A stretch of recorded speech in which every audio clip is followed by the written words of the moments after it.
బుర్కా హిజాబ్ వేసుకునే దగ్గర నుంచి ఆ సంప్రదాయం నుంచి నువ్వు ఇటువైపు కూచిపూడికి వచ్చి ఇంత ఆవాహన చేసుకోవడం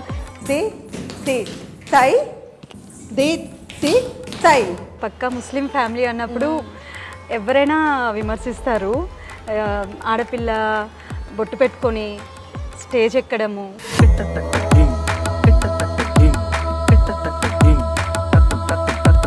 నేను ఇప్పుడు మహిషాసురమర్దిని చేశారనుకోండి, ఒక అమ్మవారే నాలోకి వచ్చేసిందేమో అన్నంతగా నేను ఫీల్ అవుతూ చేస్తాను. చిన్నప్పుడు ఎవరైనా ఖురాన్ అవి చదివిపిస్తూ పైకి తెస్తారు. మా ఫాదర్ రివర్స్ అనమాట, భారతము రామాయణము. నేనా ఈరోజు అయోధ్య టెంపుల్ ఓపెనింగ్ కదా, ఇంట్లో పూజ చేయి నువ్వు అంటే ఉంటారా అక్క అట్లా. అంటే ఒక ముస్లిం నిన్ను చూస్తే నువ్వు బ్రాహ్మణ్ లాగా ఉంటావు, అసలు నువ్వు ముస్లిం లాగా ఎక్కడ అనిపించావు అని అంటారు. ఇప్పటి వరకు ఎన్ని ప్రదర్శనలు ఇచ్చావు? అసలు నువ్వు అందుకున్న అవార్డులు రివార్డులకైతే లెక్కేలేదు. మన ex vice president Muppavarapu Venkaiah Naidu గారు is my godfather. Narendra Modi గారు మొదట నాకు మెమరబుల్ అంటే అదే. పర్ఫార్మెన్స్ చూశాక మోడీ సార్ నాకు నమస్కారం పెట్టిన విధానం అయితే అసలు లైఫ్లో మర్చిపోలేను నేను అది.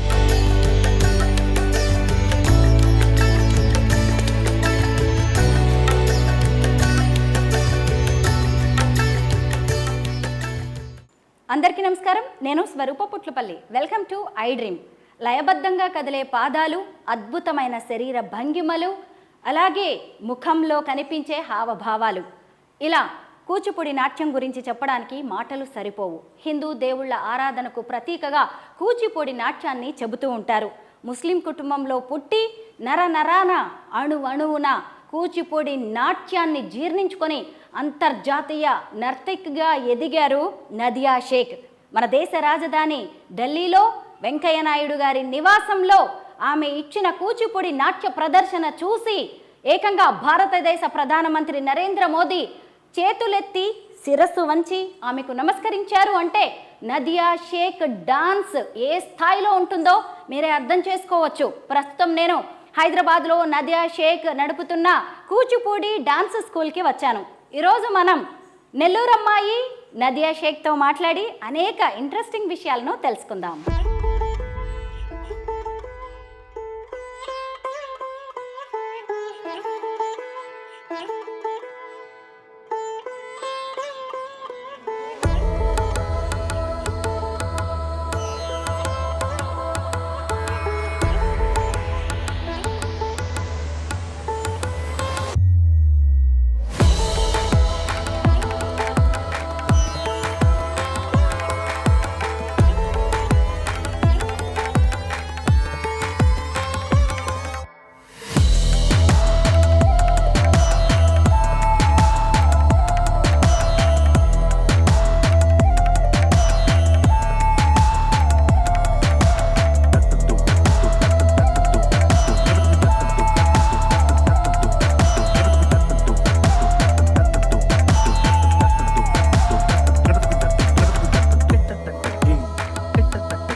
దిగి దిగి తత్త హత్త తై కిట్ట తక్క తాం దిగి దిగి తత్త హత్త తై కిట్ట తక్క తాం దిగి దిగి తత్త హత్త తై కిట్ట తక్క తాం దిగి దిగి ది తి తై ది తి తై ది తి తై ది తి తై ది తి తై ది తి తై ది తి తై ది తి తై ది తి తై ది తి తై కిట్ట తక్క తాం దిగి దిగి తత్త హత్త.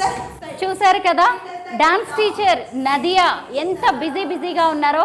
10 ఏళ్ల వయసులో కూచిపూడి నాట్యం ప్రారంభించిన నదియా షేక్ దేశ విదేశాల్లో వందలాది ప్రదర్శనలు ఇచ్చారు. పైగా ఇప్పుడు ఆమె తాను నేర్చుకున్న విద్యను మరో 10 మందికి నేర్పాలనే సంకల్పంతో ఇలా డాన్స్ స్కూల్ పెట్టి మరి ఎంతో మందికి కూచిపూడి నాట్యాన్ని నేర్పుతూ ఉన్నారు. నాట్య మయూరి, నాట్య శిరోమణి వంటి అద్భుతమైన బిరుదుల్ని అందుకున్న నదియా షేక్తో ఒకసారి మాట్లాడదాం. తామ్ దేకి దేకి నమస్తే నదియా. నమస్తే అక్క, చాలా ఇయర్స్ అయిపోయింది మిమ్మల్ని కలిసి. వావ్, డాన్స్ క్లాస్ లో బిజీగా ఉన్న టైంలో నేను వచ్చి డిస్టర్బ్ చేస్తున్నాను.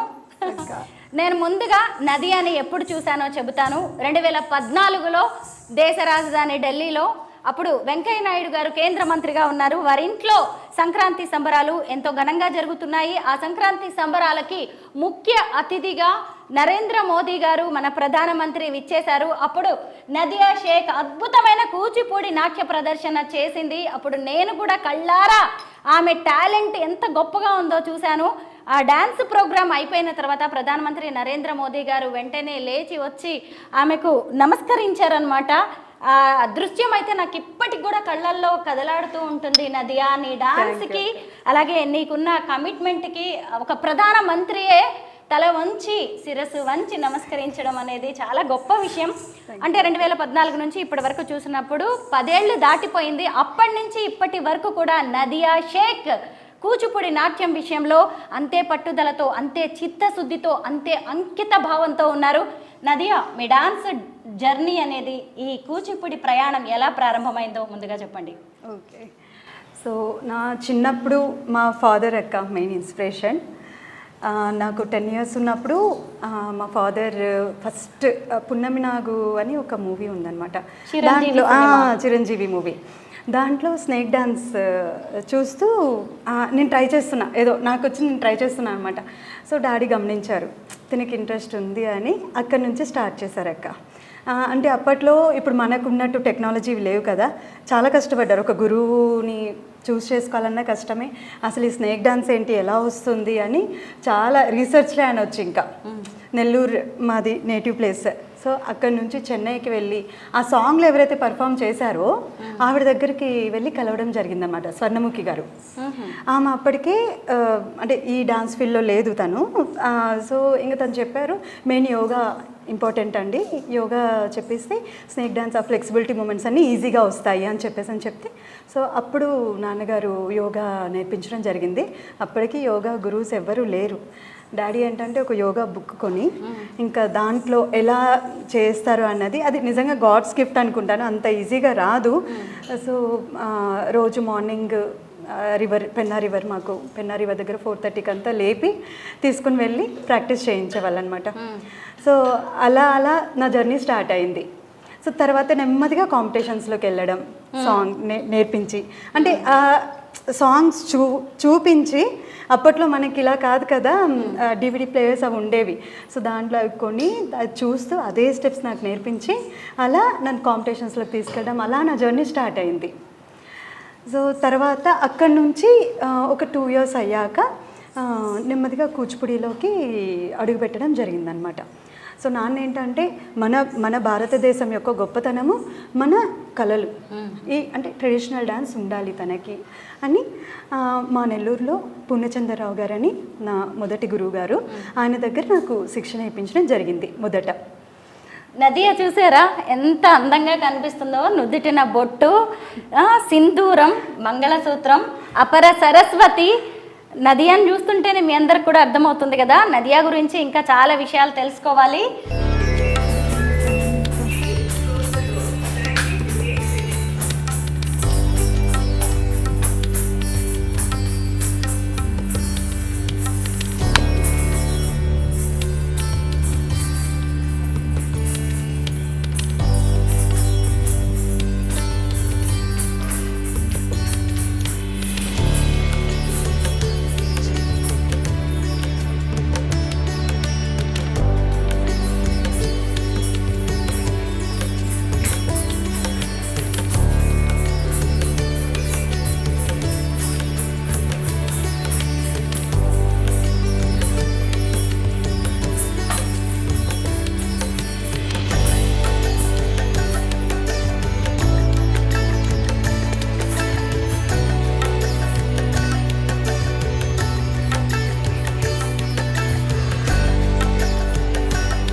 నదియా, నీకు కూచిపూడి డాన్స్ అంటే ఇష్టం, నాన్నగారికి కూడా మన భారతీయ కళ, పైగా కూచిపూడి అనగానే మన ఆంధ్రప్రదేశ్కు చెందిన డాన్స్ రూపకం అనేది నాన్నగారికి ఉన్న అభిప్రాయం కదా, నీకు నేర్పించాలి అనుకున్నారు. మీ ఇద్దరి వరకు బాగానే ఉంది, మరి బయట నుంచి కానీ మీ కమ్యూనిటీ నుంచి ఏమైనా విమర్శలు ఎదుర్కోలేదా? ఆబ్వియస్లీ అక్క, ఎందుకంటే పక్కా ముస్లిం ఫ్యామిలీ అన్నప్పుడు ఎవరైనా విమర్శిస్తారు. ఆడపిల్ల బొట్టు పెట్టుకొని స్టేజ్ ఎక్కడము, అసలు మన ముస్లిమ్స్లో బొట్టే పెట్టుకోము, అలా ఎలా నువ్వు ఒప్పుకుంటావు, అలా అలా ఎలా చేయిస్తావని చాలా డాడీ అయితే చాలా సమస్యలు ఎదుర్కొన్నారు చెప్పాలంటే, మా రిలేటివ్స్ దగ్గర నుంచి. అంటే వాళ్ళకి తెలియదు, అంటే మన అసలు ఇది ఏంటి ఆర్ట్ అనేది వాళ్ళకి తెలియదు కాబట్టి, అవగాహన లేదు కాబట్టి వాళ్ళు అన్నారు. బట్ తర్వాత ఎప్పుడైతే నేను ఒక స్టేజ్కి వచ్చానో, so they came to know. ఇంకా అంటే ఓకే ఏదో అంటే ఇప్పుడు గొప్పగా చెప్పుకుంటారు కదా, ఇప్పుడు మా పాప, ఈ అమ్మాయి మా అమ్మాయే అని వాళ్ళు చెప్పుకుంటారు కదా. సో అప్పుడు దే రియలైజ్డ్ అక్క, ఇంకా అప్పుడే ఇంకా యాక్సెప్ట్ చేశారనమాట. సో లోటుపాట్లు వచ్చాయి, ఎందులో అయినా అప్ అండ్ డౌన్స్ ఉంటాయి కదా. సో అదైతే బాగానే ఎదుర్కొన్నాం మేము ఫ్యామిలీ పరంగా. బుర్కా హిజాబ్ వేసుకునే దగ్గర నుంచి, ఆ సంప్రదాయం నుంచి నువ్వు ఇటువైపు కూచిపూడికి వచ్చి ఇంత ఆవాహన చేసుకోవడం నీకెలా అనిపిస్తూ ఉంటుంది? అంతా బికాజ్ ఆఫ్ మై ఫాదర్ అక్క, ఇది ఒక్కటే చెప్పగలను. చిన్నప్పుడు ఎవరైనా ఖురాన్ అవి చదివిపిస్తూ పైకి తెస్తారు, మా ఫాదర్ రివర్స్ అనమాట. భారతము, రామాయణము, ఇవి అంటే ఈచ్ అండ్ ఎవ్రీ స్టోరీ మనము ఆ స్టోరీలో కంప్లీట్ ఒక అవగాహన లేకపోతే మనం ఇది చేయలేమక్క. ఇప్పుడు కూచిపూడిలో మేము చేసేవంతా కూడా దైవారాధనే చెప్పాలంటే. ఒక స్టోరీ ఇప్పుడు స్వయంవరం పార్ట్ తీసుకోండి రామాయణంలో, అసలు స్వయంవరంలో ఏం జరిగింది అసలు అనేది, అంటే ప్రతి ఒక్కటి తెలిసి ఉండాలి మనకి. తెలిస్తేనే మనం ఒక రాముడిలాగా, ఒక సీతలాగా మనం అలా ఫీల్ అవుతూ చేయగలము. సో దానికి మాత్రం మెయిన్ మా డాడీ యొక్క సపోర్ట్ నాకు.